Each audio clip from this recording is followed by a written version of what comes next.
remotely. So I'm just, a robot is telling me we're recording, and I know that. So first of all, let me justify why I am chairing this or interviewing some of the panelists. I do have a connection with this topic, several connections really. In the late 30s, my parents, Catherine and Harry Rantzen, fostered a child from Germany. I don't really know what the link with him was. I know that his mother came over when she could and got a job as a domestic, which was the only employment open to her. I know his father died in Auschwitz. And Charlie spent a number of years with my parents, and my grandmother paid for his education. Now, when he was celebrating his 60th birthday, I sat next to one of his daughters who knew absolutely nothing about his background. And so I was able to tell her. And Steve referred to the fact in his presentation this morning, which I hope you all saw because it was fantastic, about this wall of silence that grew up around Kinder and those involved in Kindertransport, including, of course, Nicky Winton, whom I'll come to in a moment.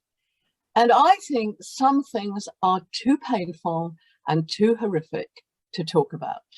And I think if you are a survivor, and remember all these Kindertransport survivors did have this extraordinary courage, resilience, adaptability, which kept them going. I think if you are a survivor, one of your defense mechanisms is not to delve too deeply into the things that hurt you most. And if you've lost your parents, if you've lost your family, if you've witnessed terrible persecution and suffering, that I think is why you really don't want to talk about it until enough time has elapsed for you to be protected by the knowledge that you have survived. So Charlie never told his children. The other link I have, there was a great deal in Steve's presentation this morning about Quakers. Now, I'm Jewish, my family is Jewish. I don't know if you put a picture up of me as a child, whether I've actually got several, I should have shown you. If I would have looked too Jewish, as Steve said, to be fostered, because people, he said, I never heard this before, didn't want children that look Jewish. Well, I don't know what that means really, and I don't know who told them that. But I am Jewish, and my Aunt Jane, who was my godmother, was of course also Jewish. However, she went to Quaker Relief and she said to them, I want to join you. And they said, but you're not a Quaker.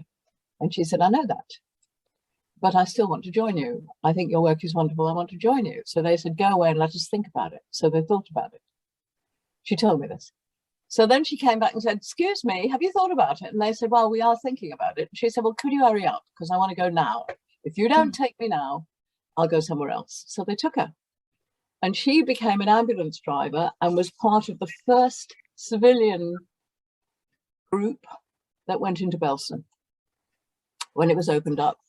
And she wrote what she saw, and I read aloud some of her report at a special service that was held in Durham Cathedral, because the local services there, the local army, can't remember quite what the name was, but they had also gone into Germany to help liberate and support concentration camp prisoners. So that's two of my links. Then my third link is that in 1988, as Steve kindly mentioned, on a program called That's Life, which you're all far too young to remember, but had all kinds of stuff in it. You won't believe me if I tell you there were odd-shaped parsnips and there was a dog that said sausages. You think I'm making it up, don't you? Anyway, I got a phone call from a friend of mine, a journalist friend of mine, who said, we've been approached by Betty Maxwell, actually, Robert Maxwell's widow, who's been contacted by someone in Maidenhead because he's been up in the loft decluttering. He's found an old album which his wife hadn't known he'd got and which he'd never told her about. And it's actually the names and details of the children, 600 plus children he brought to Britain from Prague. Now, I have my flaws and disadvantages, but I do recognize a good story when I hear it. So I asked for the contact details for this gentleman in Maidenhead, and I rang him up. By this time, we'd seen the album. It had come into the office and we were looking through it. And I said, Nicky, I said, Mr. Winton, I said, what an amazing achievement. How many lives you saved? And he said, not enough. And I said, what do you mean not enough? And he told me about that last train with, I think he said 250 children on it. In Prague station, when the Germans invaded Czechoslovakia, the borders closed and all those children had to be taken off and, of course, were not seen again. And it is interesting, isn't it, that the thing that broke Nicky's heart was that he was not able to save enough children. And it maybe that's another reason that people don't talk about it, or that Nicky didn't talk about it until his wife found the album in the loft and asked him what it was. When Steve was talking about some of the eminent people who actually owe their lives to Nicky Winton when they were children, I think you could possibly add to that the very distinguished psychiatrist Sir Simon Wesley, because his father, Rudy Wesley, was a kinder from Prague. So that is my link. And the only thing I would like to add to what Steve told us this morning is that when we took Rudy Wesley back to Prague to retrace some of his steps, and he talked to us about his experiences. And I went to the hotel where the parents lined up on the stairs, hoping against hope to get the necessary documentation and be able to put their child on the train. What you have to remember is that those parents were sending their children into nothingness. They did not know what was going to happen to those children. Those children had a label around their necks and had one small suitcase. And I think in some ways, the unsung heroes and heroines of this whole operation, this whole miracle of saving as many as were saved through Kindertransport, were those parents. How brave was that? How visionary was that? I do know of a parent who could not bear to let her 6-year-old daughter go on that train. And I have seen film of the 6-year-old being lifted off the train and put back into her arms. So I always think that one reason the Kinder seem to be such outstanding people, so brave and so intelligent, could be genetic, that their parents were brave and intelligent and made that ultimate sacrifice of sending children away to a future, to a fate that nobody could foretell. So I've now established why I'm doing this and why I'm fascinated to do this and why I'm delighted to be listening to your stories. But enough of me. Let's start with Russell Cleaver. Because the other half of the story, of course, is not just the parents of the Kinder, but the parents who opened their homes to the Kinder. So Russell, tell us about your connection with Kindertransport. Well, my family were a Quaker family, and when the word got around at the beginning of 1939 through the Quaker network that there were these Jewish children in Czechoslovakia, and there was an urgent need to find host families, then I guess my parents felt, well, okay, let's go for it. So on the 1st of July, Ruth, who was a 13-year-old girl, was put on a train in Prague and eventually arrived at Liverpool Street Station. Like some others, she was not met. And so her story goes that she stood there waiting until a gentleman came up to her and said, what's the problem? And Ruth said, well, I'm not being met. I don't know what to do. So the kind gentleman said, that's all right. Follow me. I'll put you on a train to where you're going to. And Ruth said, Birmingham. And so Ruth was put in the guards van by this kind gentleman. And that was the beginning of her life in England. So she first went to Birmingham and then to my parents in Rugby near Coventry, and Ruth stayed with us.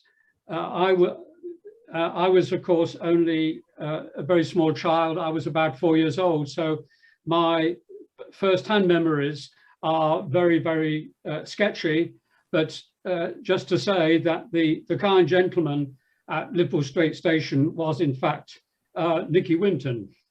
But of course, Ruth didn't know this until many, many years later. So that was the start of Ruth's story and Ruth's life in England, and she stayed with my family for a year or so, and much later on, she decided, because she'd learned that her mother had actually survived. She was actually, her mother was in Tourette's in concentration camp, but she was a survivor. And so Ruth was one of the minority, it seems, who actually went back to her home country. How old was she? How old was Ruth when she came Ruth over? was 13. Ruth was 13 when she arrived, and she became my sort of unofficial nanny because I was about 4. And in much later life, we actually bonded. There was a long period of time before we actually caught up with each other. That's in a way another story.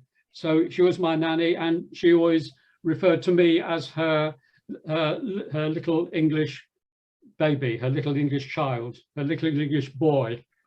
Do you know if, can you remember, or do you know if she could speak English when she came over? No, she had a few rudimentary words. Her first 6 months or so was in Birmingham, and she inevitably picked up a Birmingham, a very strong Midlands accent.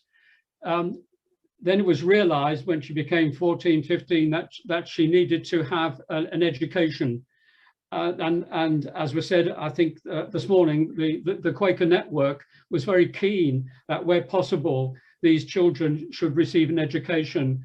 But that needed funding, and an anonymous funder came forward, and that's why she finished up at Rugby High School, and her education took off there, and she sat the equivalent of O-levels and so on, and she then academically moved on from there. So, but to begin with, no, she spoke very few words of English.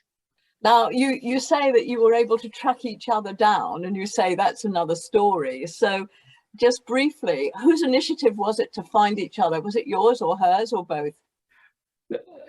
I honestly can't quite remember. All I know is that when she went back to Czechoslovakia and started her new life there as a microbiologist, and we lost our family, and the other families that had hosted her lost touch. So there was a long gap between 1945 and then in 1958, so it's a long time later, I was actually working in a refugee camp near Linz, and somehow I was given her address and made contact, and we actually met up in Prague for a few hours. And that was the first point of contact. after all that length of time, and that was the start of a new story. That must have been absolutely wonderful, absolutely wonderful. So you have continued your philanthropic work, that your parents obviously had that attitude. I think that parents like yours who open their homes to children, unaccompanied children, should have a special medal struck. I think there should be a special honour for them because of what they've done for generations, of course. Don't you? I mean, don't you think your parents must have been pretty special? Well, I've often been asked that question, but I mean, at the time, 1939, 1940, the early war years, I mean, the whole world was in crisis.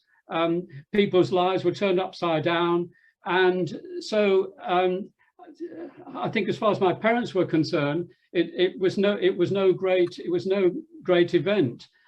And actually, during those war years, we had our family had a German kinder as well, and also because we lived near Coventry, and Coventry was blitzed. We also had an evacuee girl from Coventry as well. So and I had an older sister. So in fact, our house was quite there was quite a lot of activity going on, and it all seemed quite normal. So when Ruth left and moved back to her home country, life just carried on. So I don't think it was any great deal as far as my parents was concerned. And what has Ruth said about this to you? I mean, does she agree with you that it's just, normal thing to do, or does she think? Well, it certainly wasn't normal. Wasn't normal for her. It was obviously a very traumatic or eventful time. Yeah. But perhaps unlike others that we've had reference to, she was able in later years to write up in great detail her story. So in fact, some of what I'm saying now is really from her. My own memories, my personal memories are very, very hazy because I was a very, very small child. But in later life, as I was able to travel to behind the Iron Curtain, when Czechoslovakia was behind the Iron Curtain, I was able to travel there. She obviously couldn't really travel out for many, many years, but I made it my business to travel there, to in effect renew the connection on behalf of the family. And so I was able to learn a lot from her and about her life in Czechoslovakia, which certainly wasn't an easy life. No, well, there are probably 85 million more questions that I would love to put to you, but I know we've got some other wonderful stories to hear. But thank you so much for that, Russell. And any impression you may have that your family are just an ordinary family, forget it. Your family are a wonderful example of how the worst of times can bring out the best in people. So thank you so much for that. Can I just say, I'd like to thank you and U3A for the opportunity to share my little bit of experience of life with Ruth, because she was a resolute person. She had great principles, and she was a really splendid person, and I'm glad to have shared a bit of my life with her. Fabulous. Thank you very much indeed for that. May I go to Norman now? Hi. Hi, Norman. Can you hear me? Yes, I can. Can you hear me? Hooray. Now, one of the things about Norman is he lies about his age, as you can tell, because he pretends he's 90. 91, actually. It changed last week. I don't believe any of it. And you claim, Norman, that when you arrived in the UK, you were 8 years old. So do you have clear memories of how you got here and what your parents were feeling when they let you go? Well, yes. My mother took me to Berlin to catch the train.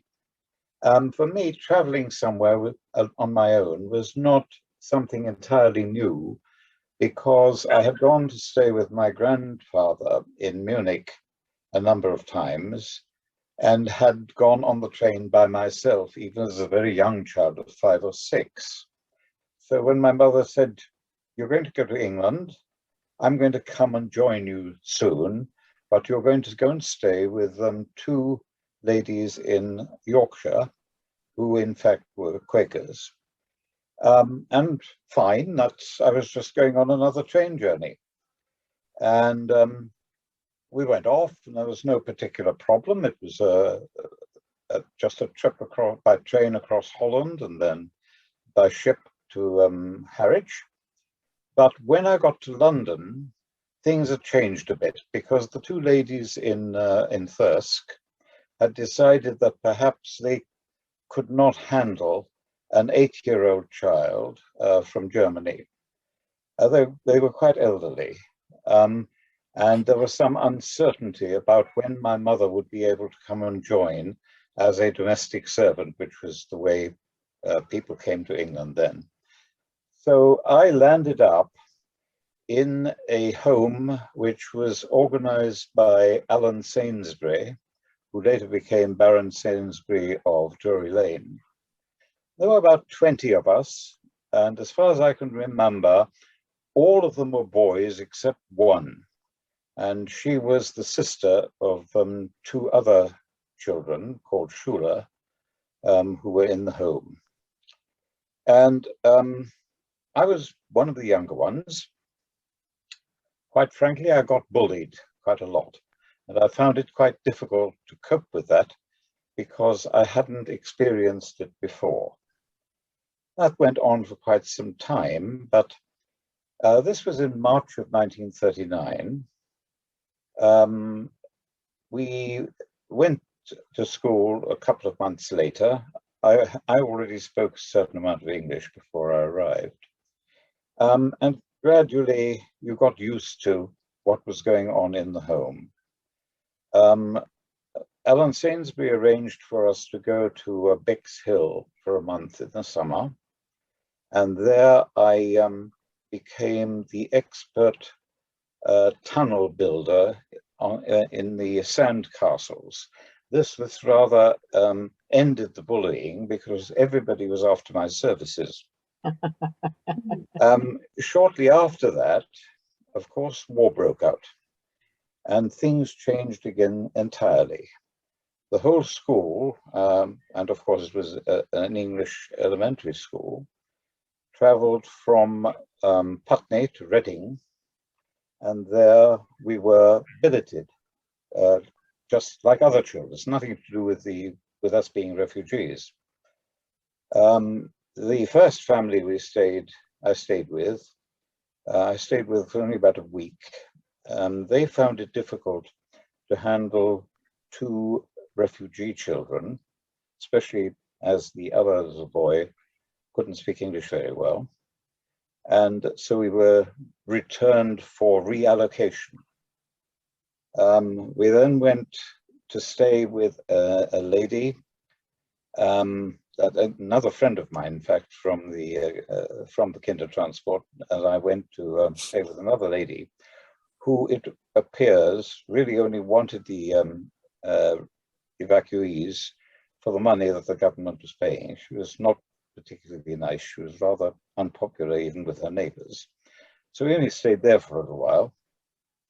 I then went to stay with another family, another part of Reading, very, very nice family. Don't know what the father did, but the son was a street cleaner.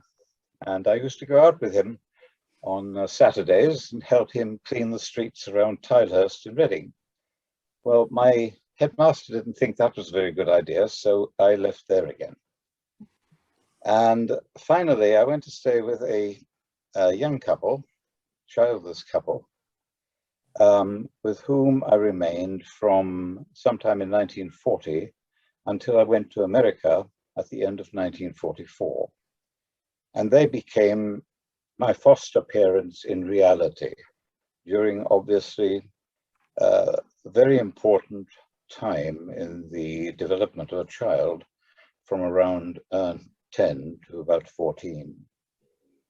The school I went to was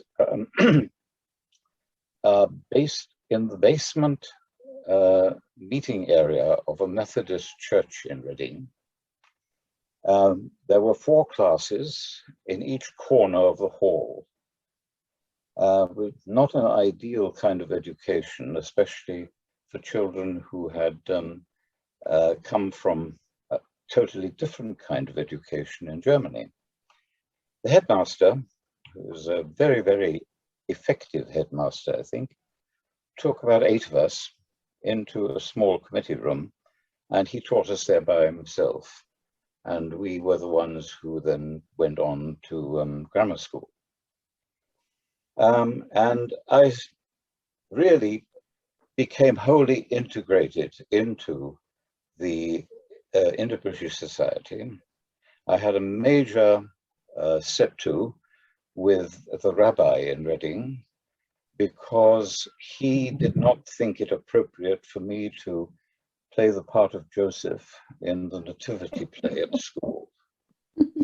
And that meant that I never went back to the synagogue again.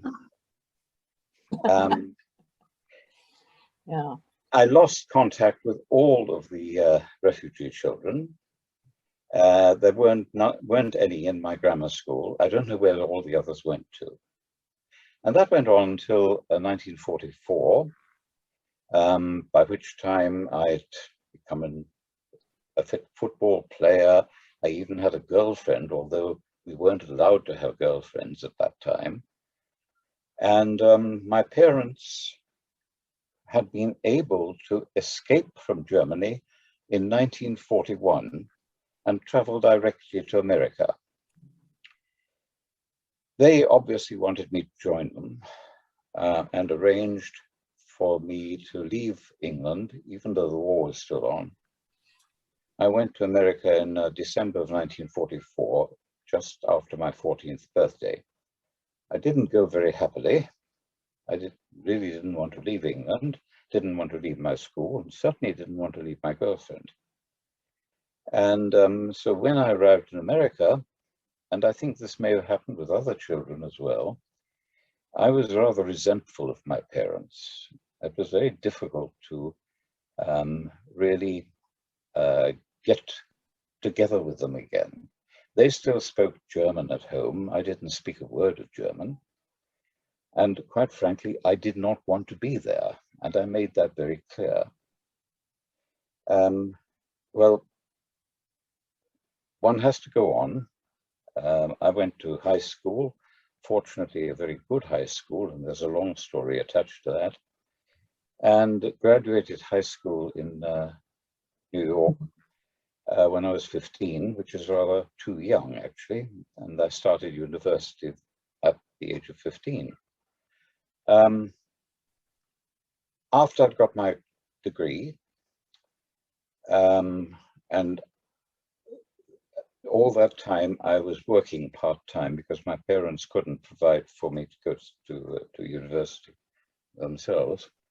I worked for a while for a company for which I worked as a part-timer, and was then can I you know, it's a fascinating life story, and obviously I would love to hear all of it, but you are so interesting because the way that you describe what happened to you when you came to Britain, it sounds a little bit like you know, a rescue puppy being shipped from one foster home to another until you found the foster parents where you were properly looked after. And I'm absolutely riveted by your description, because there was I with a sentimental tear in my eye thinking about the reunion with your parents, which was very different in reality from what I was visualizing. So I just wanted to ask you one more question before because we'll have a chance for all of us to talk together, I hope, if we've got time.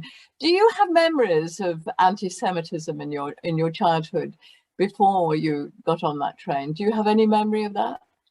The only one I have in Germany was the hairdresser. Every time he cut my hair, he pulled it. And I could understand why he pulled my hair. So I asked my mother about that, and she just said, well, you know, he didn't like you, or something like that. But I didn't really understand anything about anti-Semitism at the age of 8. In England, I didn't find any. Yeah. There were some children in the locality who sort of looked down upon me as a German, not as a Jew. Right, right. And there were others who defended me. Well, excellent. I'm really glad you had that tunnelling talent. May I go to Sue Dickey now? Because Sue, I think we had one reference, didn't we, to the fact that there were 5 Goldberger siblings, all of whom managed to escape. Other families weren't able to send all the children, or the children were split up. So can you shed any light on that, how that happened? Yeah, I know little, because as has been said by many people here, including Steve, little was passed down. People who went through this sort of trauma didn't tend to talk about it, and that was very much the case with my father and the siblings. Slowly we're piecing things together, and as a part of that, I'm not entirely sure how much is factual and how much is memories that aren't completely, but a little bit that I did read was that there was a doctor, and I haven't got his name right in front of me, I don't think, who lived in the UK, who knew my grandfather. He'd been to Hamburg and he knew my grandfather, and he put up the money for the children to come over. Exactly how that happened, I don't know. I know my grandfather had a permit to go to the USA, but again this morning we learned there was a very long waiting list, so I assume that's why that never happened. Right. But yeah, I guess that's how it happened essentially, that this doctor put up the money. I don't know, listening to this morning, and they were saying about £50, and that's the figure that I had. I don't know if that was per child. So did he have to put up £50 for each child? I don't know. I think so. Yes. I think he would have. And that may have been the limiting factor, which meant, you know, that some families did have to make this terribly painful choice. So your father was one of those 5. What happened to, did they all live happily ever after or not? No, I mean, you said about medals for the people that took the children in. Not all of those people deserve medals, not by a long way. And I learned little snippets of information along the way that proved that that the woman that took my father in, for example, was not a very nice lady and treated the children appallingly. One of the very few anecdotes my father ever mentioned when I was probably in my 20s was that he remembers this woman.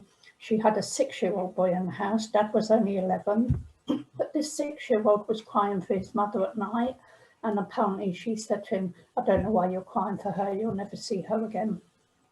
So not all of the people that took these children in were good people. No. Dad's youngest brother, like, who I've got memoirs of only recently, he had a really lovely family, and he ended up actually taking on their surname, and that's the name that he continued with for the rest of his life. So the children were split up once they came to the UK, and I think there were parts where they were together. I think they spent some time in a camp. I know my dad was admitted to hospital, suspected of TB, and there's a comment in it's like a daily record of his care, and it said shirt and trousers not needed for the boy because he was in hospital. So he spent a little bit of time in hospital as a young boy. And eventually I think they sort of went their separate ways and didn't have contact with each other for decades.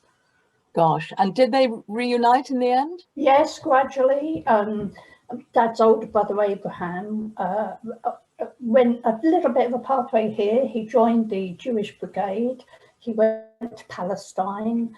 He met his wife at the time, my aunt, but they went off to Tasmania, and one of his students in Tasmania actually located Dad and Dad's and the younger brother Isaac, Isaac was living in Hertfordshire and my dad was living in Folkestone, and they did not know. They had no idea they were that close. But through my Uncle Abe, they were brought back together again. Remarkable, absolutely remarkable. And do you know anything about your grandparents, the parents who managed to say goodbye to all 5 of their children? Yes, they fled to Antwerp. They hid in Antwerp for 2 years. They were finally arrested. They were interned in a camp called Dozin. And as far as I understand it, they were there for 2 years. And then they were finally transported to Auschwitz-Birkenau. We don't know whether they arrived there because, you know, by that time they would have been very frail, and because they crammed so many people into these cattle truck trains to deport them, a lot of them would have died simply because they weren't able to sort of live the journey through, you know. There were stories that some of them were shot dead en route because the Germans didn't have room to camp them all in the camps. But these are only anecdotal stories. I don't know whether there's any basis to them. Do you have children yourself? I do. Now, what is your feeling about telling them this story? Oh, my older son, unfortunately, I'm estranged from my younger son, which is a totally different story. But my older son is very connected to it. He's very interested in it. He wants to be a part of it and to have memories. He's actually visited Dozin, and my grandparents' pictures. They've got these massive walls. I mean, they're several stories high, these walls, and they just have all these photographs of all the people that were interned there. And my grandparents both have a picture on this wall, and the picture's like a visa picture, and it's just got "Perish" stamped across it. And as with all the other pictures, thousands of pictures on these walls. Goodness me, goodness me. Well, thank you very, very much. I apologise. May I apologise to all the Youth VA members for the fact that I have to move on from one person to the next, because I'm sure you're feeling the way I'm feeling. I want to know more. I want to know more. Tell me more. So maybe we'll have time for more. But now I'd like to go to Jacky and Suzanne. Hello. Well, now, you're not sisters, are you? Yes. No. No, not really. Talk to me about why you say yes. Pardon? Why do you say yes? Describe to me. Because she's been with my family since I was 2 months old. My parents took Susan in, and she's always been there.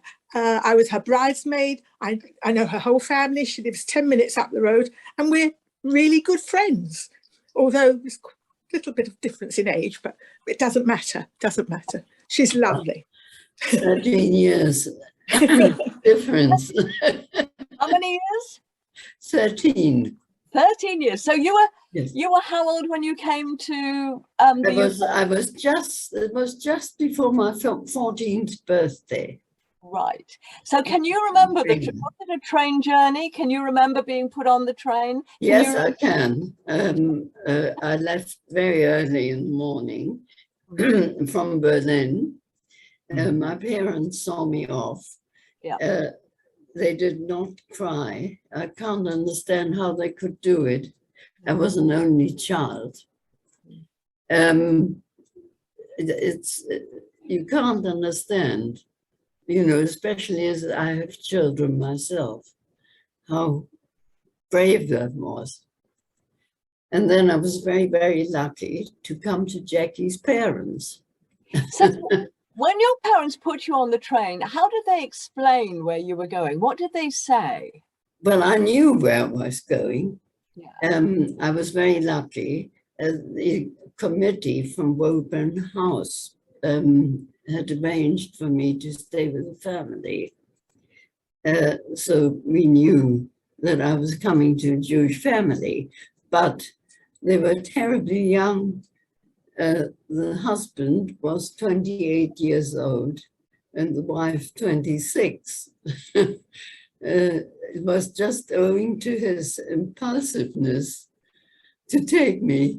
He brought her home to my mother, and she didn't know anything about it until she was on the doorstep. My father had just said yes. Sorry to interrupt.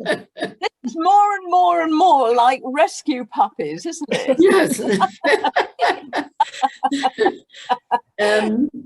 So he put you in his pocket and took you home, and she said, "What's that?" And he said, "Oh, well, I just thought you'd like it." Yeah. I stayed with him for 8 years until I got married. And I think people like that should be remembered, as you said. Well, I think when it works well, I mean, I think Yes. both your parents and your foster parents are clearly outstanding, were clearly outstanding Yes. people. Absolutely. They So, were. so you knew you were Jewish and you were brought up by a Jewish family. Yes, I was. It occurs to me, Steve, while we're listening to these stories, that I know two more individuals, and one of them was Rabbi John Rayner, who was the chief rabbi in our synagogue, the senior rabbi in our liberal Jewish synagogue in St. John's Wood, who was actually brought over and fostered by a bishop. And he always said how fantastic it was that the bishop made sure that he knew he was Jewish and that he was brought up as a Jew, and in fact became a rabbi. And the other one, the kinder child, is Sir Paul Fox, who is still alive and rose to the very top of the BBC and then in Yorkshire Television, a very senior member of the television industry. I happen to know that he came over with a label around his neck and one suitcase. I don't think he's ever talked about it. So can I ask you, Susan, what do you think about the fact that so many Kindertransport children actually haven't talked about it? Do you think? Well, I think by now they probably have. Yeah. I don't know whether you're familiar with Bertha Leverton, who started the Kindertransport reunions. Yes, absolutely. But it was after that, yeah, that one kind of felt one could talk about it. Right. It helped. Do you have memories of anti-Semitism and persecution before you left? Yes, I do. First of all, I went to German school. And in 1936, I think it was, we weren't allowed to go to school anymore. We were segregated at first. And I went to Jewish school after that. And it's the Jewish school who saved my life, because I asked who wants to go to England, and I put my hand up. And so did you break the news to your parents that you'd answered? I didn't tell my mother. This happened after Kristallnacht. Ah. Yeah. That's when things got desperate. Yes, absolutely. Yes. And so eventually you did tell your mother. How did you? Well, my mother got a letter suddenly saying that I'd been accepted to go on the Kindertransport. And how did she respond to that? Well, she thought it was high time, to save my life. So she was very aware. My father, after Kristallnacht, my father was taken away to concentration camp to Sachsenhausen. Oh, something's happened to the sound. Yes, the internet is not helping us, is it, at that stage? So, but thank you so much for that. Sisters, sisters, if not blood sisters, sisters, spiritual sisters. But she was like a sister to my mother, a younger sister to my mother as well. That was the amazing thing, because I say our families have been sort of together and for the whole of the rest of Susan's life and the whole of my life. So it's quite something. I'll always say she's my sister, and I'll go like this, Well, it's a lovely story. Thank you so much. Now, Jane Mackenzie, can you tell us? we have heard a little bit about your grandfather, but not nearly enough. So talk to us about your grandfather. Thank you. Yes, I'm very proud to be his granddaughter. He was a remarkable man, and after discovering the story of what he did and doing a bit of research, I realised even more how unusual he was. He was a Christadelphian and a leader within the Christadelphian church, but very interested in anything to do with the Jewish people and Israel, very politically active as well. So from 1918 to 1948, he attended every debate in Parliament around that was related to Israel, the Jewish people, or the development of somewhere, a homeland. And through the early 30s, he became aware of the rise of anti-Semitism in Germany. He was in his 30s then, and he started to give public lectures and raise awareness amongst the British public and the Christadelphian movement, saying that we ought to be, that these things were looking bad and something ought to be done. He developed a sort of network of friends, not just in Britain, but in Europe as well, who he regularly communicated with, and they also told him what was going on. He was involved with Bloomsbury House and the setting up of the, it was the movement for the relocation of I can't remember what it was. And he was a very passionate man as well. And he saw the poster that was put up around the different places in England, showing a little girl sitting on a suitcase with a label around her neck. And my mother, his daughter, tells me that the moment he saw that poster, he was just moved by compassion and said, right, we are going to have to step this up and do more. And he decided that he must actively try and work to raise the money, first of all, because it was a hell of a lot of money. I didn't realise that £50 is over £3,000. And that's what the British government was asking to guarantee each child's life. So he made it his sort of mission to give public lectures, try and persuade people, strangers, people he didn't know, and Christadelphians to raise this money. And at the same time, he was getting letters from Germany, sort of desperately asking for his help. And after Kristallnacht, he had a huge increase of letters, and very often they were just addressed to Overton Rugby, England, with parents. And I've seen these letters, and they're absolutely heartbreaking, because they often had little polyphotos attached to them with a picture of a child, and a parent's trying to promote their child, saying, please help. This child is very clever, or she's very good, or he's very hardworking. And each one tells a terrible emotional story about these parents trying to save their children. So my grandfather really put the rest of his life on hold. He had a shop in Rugby and a family with 4 young children, but everyone really got involved with this. And when the first Kindertransports came over, he would have the children who he had personally managed to organise to come over, and he would go and pick them up. And my mother and my uncle remember going with him quite often at night down, or it seemed like it was at night, probably the blackout, to Liverpool Street Station to pick children up. And their house in Rugby became a sort of transit house where he would bring the children back. And then the next day or the day after, take them to whichever home had agreed to look after them. And my mother talks about in the night hearing the car that turn up at the house and the tyres on the gravel. And she talks about her mother coming in and telling them all to get out of the bed so that the Kindertransport children could get into a warm bed, and they would all go and sleep in the sitting room or wherever. And these little children, they'd hear them coming into the house, sometimes to the teddy bear and whatever else.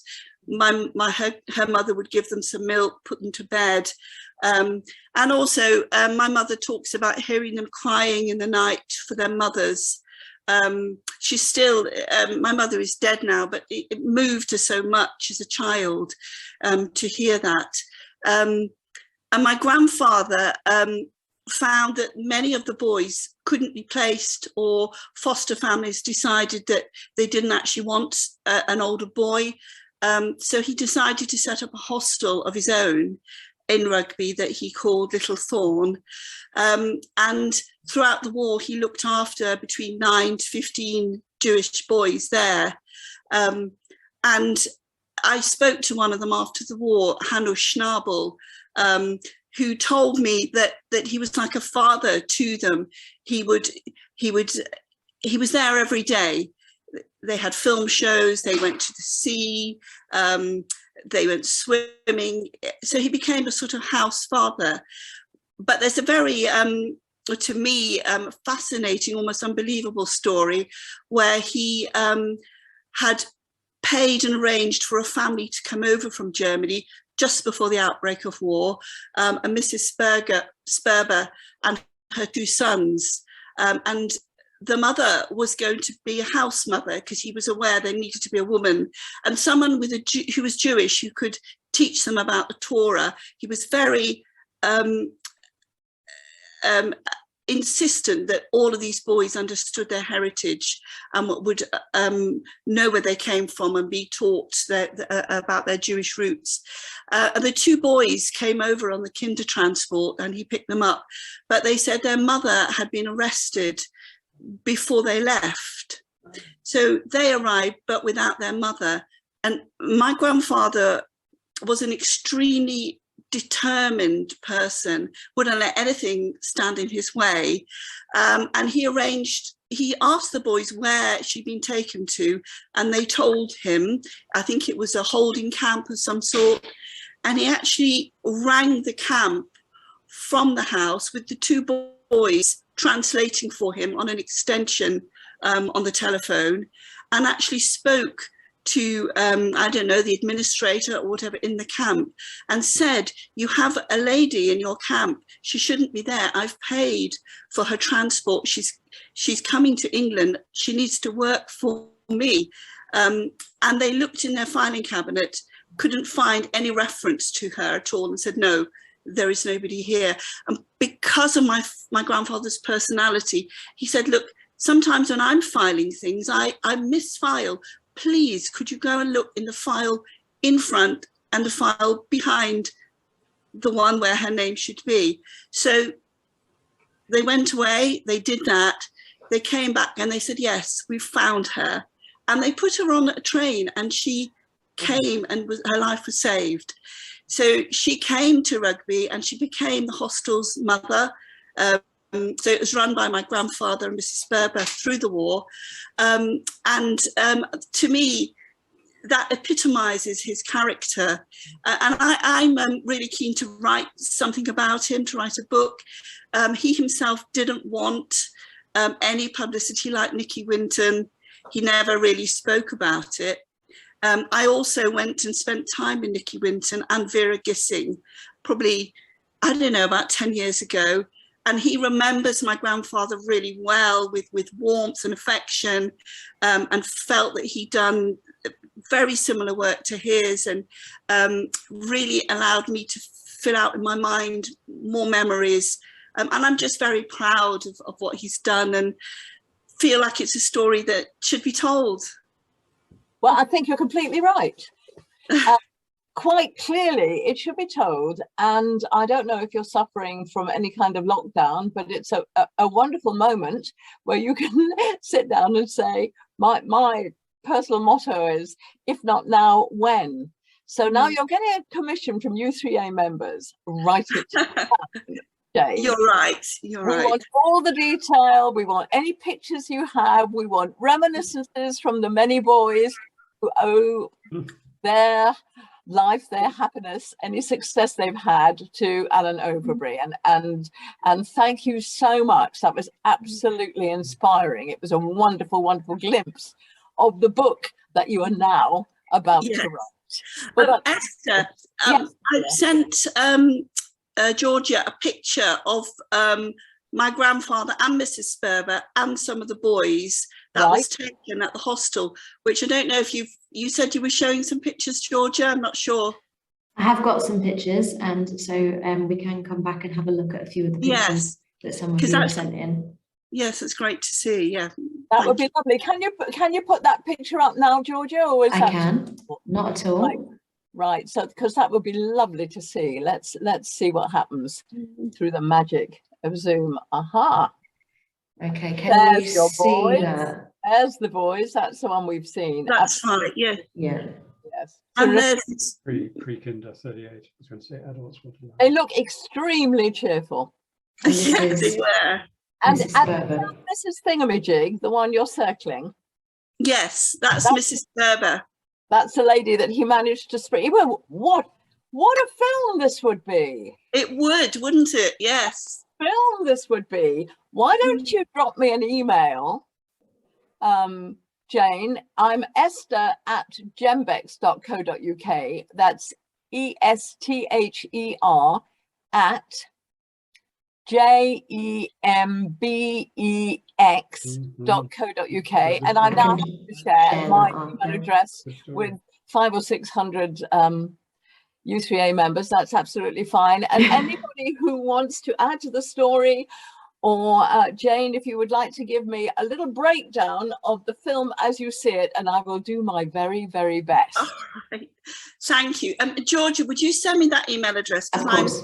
Yes. So excited, I can't write it down. Of course, no worries at all. I think if it's okay, while I have this presentation up as well, we should have a quick look at a couple of the. There's. If I just go back here, this is Jacky and Susan at Suzanne's wedding. Oh, isn't that fabulous! Jacky as a bridesmaid. Fabulous. Beautiful. And I don't know if you wanted to tell us a little bit about this picture, Suzanne. Well, yes, that's my parents had me superimposed on. I don't know how they did it. I wasn't there. Oh, how clever! So that's a picture of your parents. Yes. And they inserted a lovely picture of you so that you could be part of this group. How lovely. Yeah.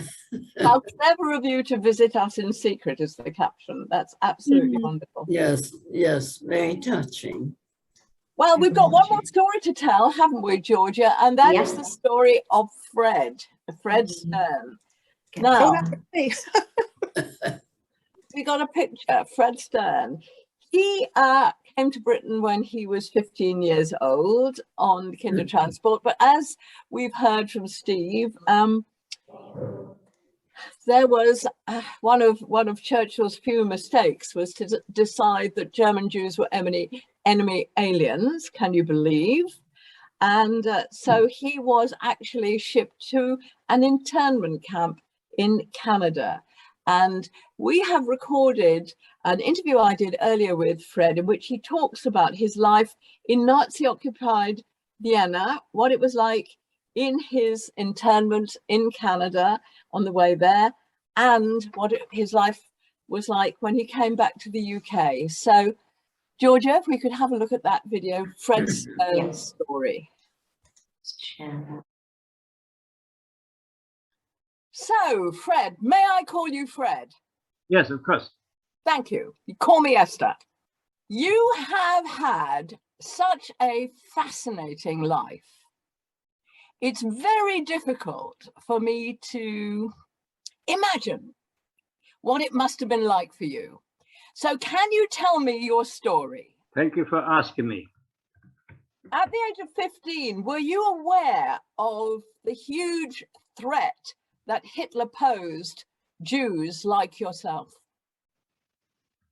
Well, Hitler obviously was already there since 1933 in Germany. as you probably know. And so we knew what was happening. We watched what's going on in Germany, and we were frightened, certainly not necessarily myself, but my family was very frightened of what he might do to Austria, and Vienna in particular. We knew what was going to happen if Hitler came to us. It's very difficult for me to imagine what it was like in Vienna after the Anschluss. How much anti-Semitism did you see when you were living in Vienna? In the middle of the pavement, you would see the Nazis with a swastika on their arms, of course, shouting obscenities to Jews. I saw my grandmother scrubbing the floor of the pavement, together with other grandmothers, no doubt. That is something I can't get out of my head. Was that specifically to humiliate her? Exactly. The Germans humiliated us in every way they could. My father had a radio and gramophone shop. It was confiscated by the Nazis.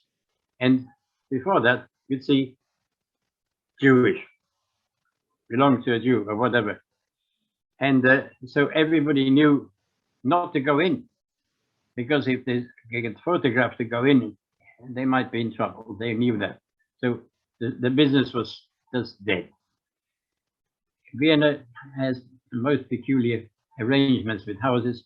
We had what they call through houses, or Durchhäuser in German.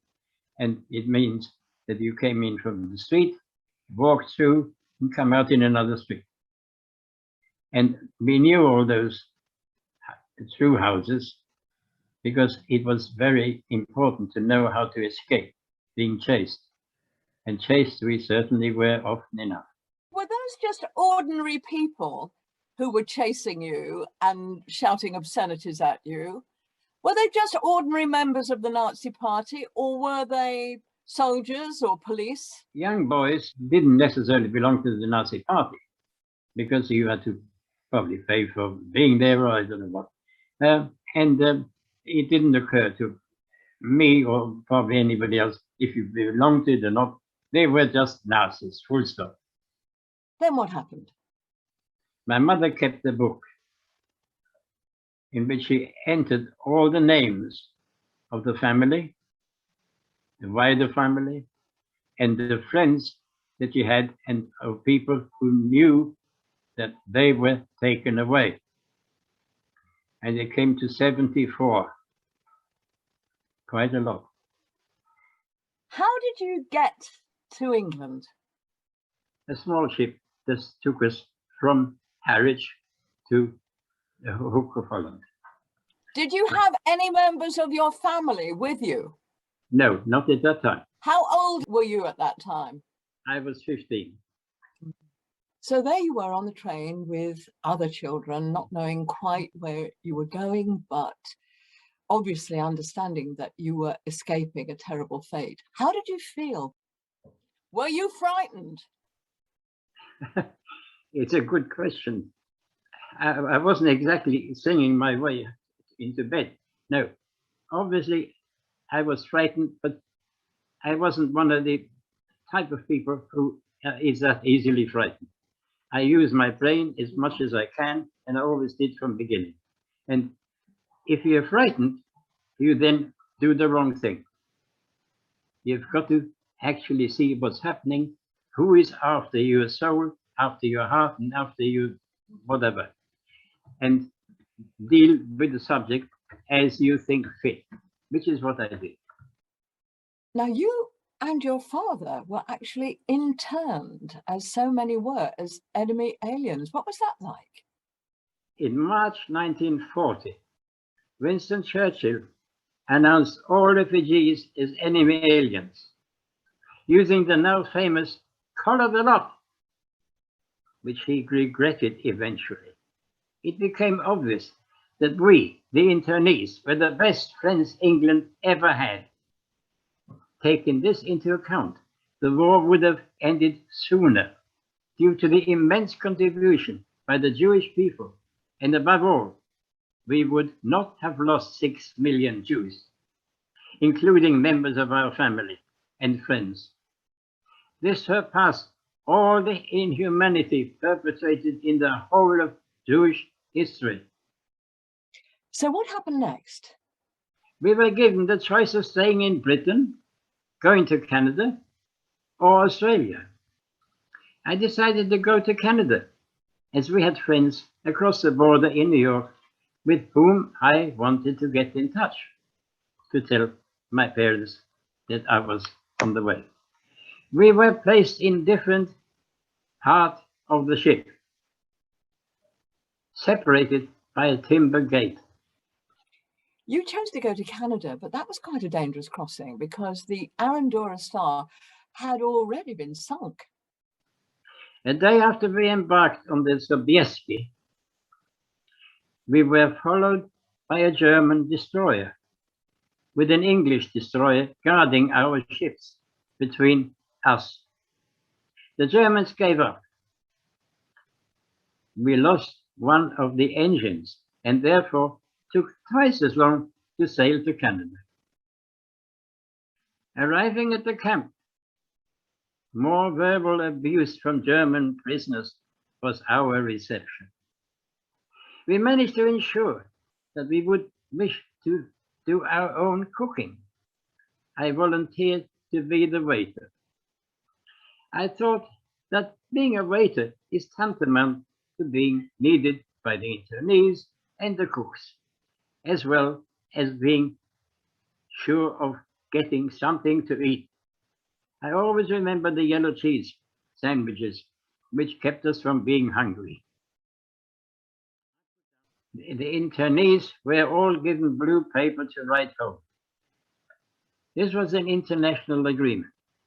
We were allowed 2 letters every 2 weeks. I wrote 1 letter to my parents and 1 to Otto Schaffer to wire my parents that I have arrived safely in Canada. I also received letters from my parents. Our last abode was in the Ile de Noix, the Nut Island, Camp N, on the river, occupied by captured Italian soldiers. They lived on homemade spaghetti, which also became our mainstay. We had to build our own huts, each housing 72 boys. I slept on slats with a horse blanket under and over me.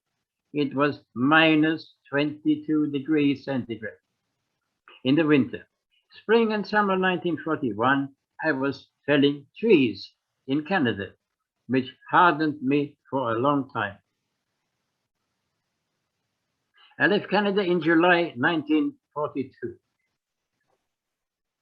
I bought a metal suitcase with 25 cents for every day of felling trees. I also bought pajamas, 2 shirts and toothpaste. You can see how much I had with me.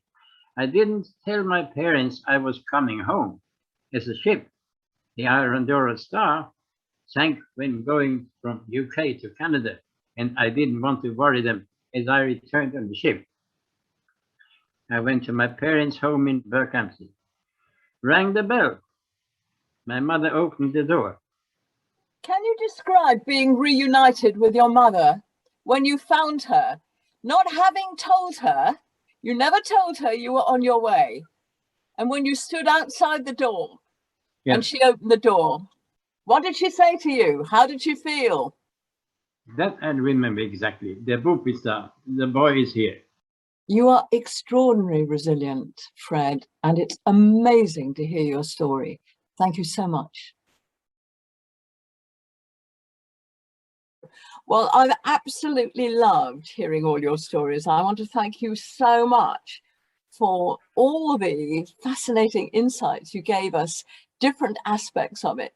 Some really happy stories, some not nearly so happy stories, at least stories with a happy ending, all of them with a very tragic beginning. And I just want to finish up with a thought that I think for many of us, that must have been the worst of times.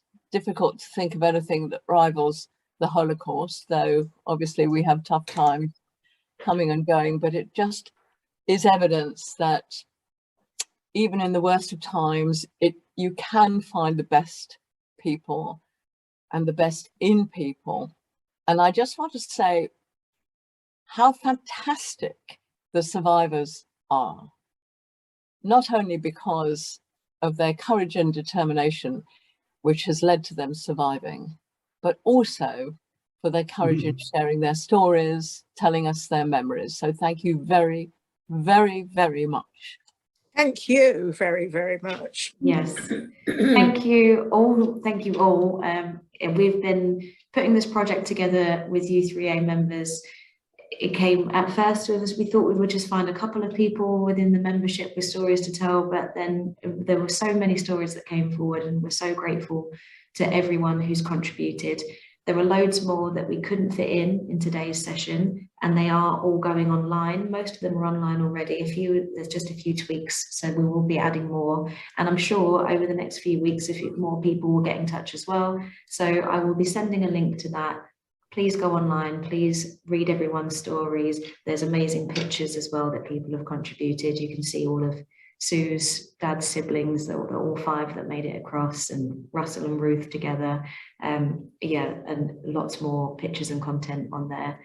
And a massive thank you to you, Esther. Thank you so much for your time and your being a part of this. It's yeah, hugely appreciated. Thank you so very much. Great pleasure.